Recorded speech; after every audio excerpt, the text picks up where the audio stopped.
What is more practical, proceed to visa application priority date or have my IELTS first?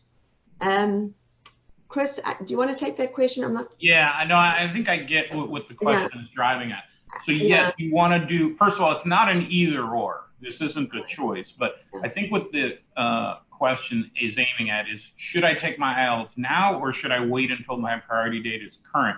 And the answer is absolutely take your IELTS now. First of all, the IELTS is a difficult exam, and while most people pass, sometimes it takes 1 or 2 or 3 times. So definitely take the IELTS. And the second reason is, once you pass the IELTS, that does not in and of itself allow you to get the visa. You actually have to go through a process called the visa screen.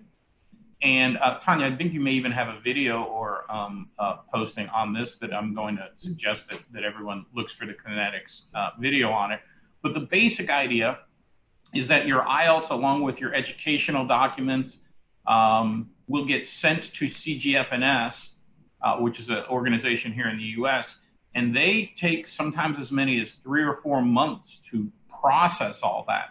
And so I would hate for your priority date to become current, and then you take the IELTS, and then that takes a month or 2 to pass, and then it goes to CGFNS, and that takes 2 or 3 or 4 months. And all of a sudden, you could have been in America as much as 6 months sooner than if you'd just taken the IELTS and gotten that process started. Keep in mind, once you do the IELTS and submit it to CGFNS, when they issue that visa screen, it's valid for 5 years. And so the idea of your visa screen lapsing is pretty remote.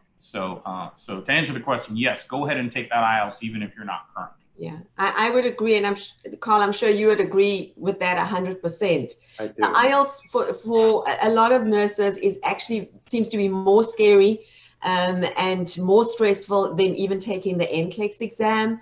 But it's, I mean, no IELTS, no USA. So it really is essential to get that as soon as possible. And as Chris said, many nurses don't pass it the first time. I would strongly encourage you also to join Kinetics, have a free IELTS support group. It's totally free to you. We post materials from one of the most reputable companies in the world, who are a UK company. The UK criteria for IELTS is higher than that for coming to the US. And that's the reason why we chose to partner with Swoosh. So please feel free to join the free Kinetics IELTS support group. We can put you together with study partners. There's a lot of materials there that's totally free. It's our service to you to help you to pass that exam. But as Chris said, and I know, Carl, you agree 100%, get that IELTS done, because that is a big worry. And until you've got that, you really can't sleep easy.